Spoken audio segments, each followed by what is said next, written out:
it's important to use the appropriate amount of solvent.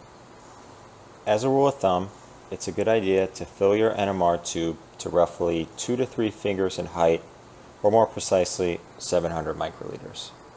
The next step when preparing your NMR sample is choosing the appropriate spinner.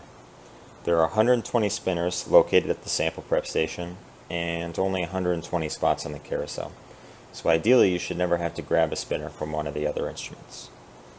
You will want to find a spinner that holds your tube with the appropriate strength to where it does not readily slide down the NMR tube when you let go. On the flip side, you do not want a spinner that grips your NMR tube so tight that you have to force it on.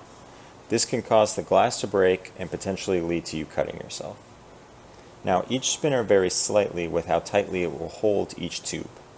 These differences, along with small variations in the NMR tube diameter, give each spinner a unique fit for your sample. So when choosing a spinner, it is important to shop around and find a spinner that will hold your tube just right. Once you find the appropriate spinner, the next step is to set the depth at which your sample will sit in the spinner. This is done with our maximum depth gauge located at the sample prep station. To properly gauge your sample, place your NMR tube and spinner in the gauge and press down on your sample until it is flush with the bottom. This ensures your sample will sit at the appropriate location once inserted into the instrument. So, if you need to run an experiment using less than the recommended amount of solvent, we have a separate depth gauge for you to use, which we refer to as the manual depth gauge.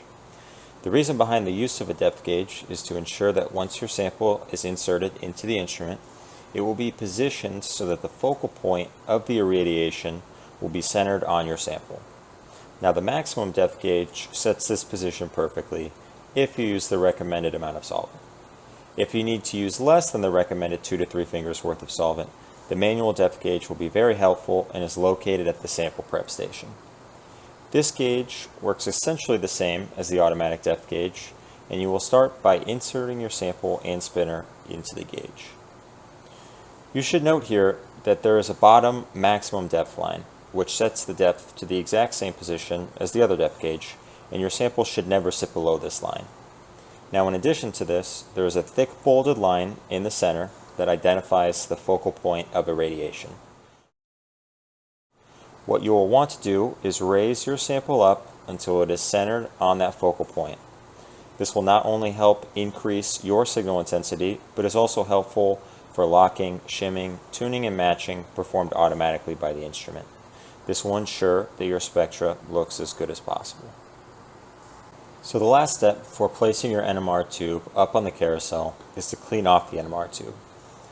The insides of the spinners tend to accumulate dust and oil from people's fingers that can then be transferred to the outside of your tube. You can wipe down your NMR tube with one of the provided chem wipes, ensuring not to change the position of the spinner, and dispose of the chem wipe in the receptacle. Lastly, I will typically double check that the position of the tube did not change. The convenient thing about using the sample changer is that once you have set up your sample to run, you do not have to be physically present during the acquisition. The instrument and software will automatically acquire your data, and you can later remotely access that data on your own personal computer. This means that throughout a given day, the carousel tends to fill up with user samples. To ensure that the carousel does not fill up completely, the samples are removed and placed on the sample rack every morning. These samples are placed in the bin labeled with the day of the week they were taken down. If you come looking for your samples the day after acquiring your data, know that they will likely be somewhere on this rack.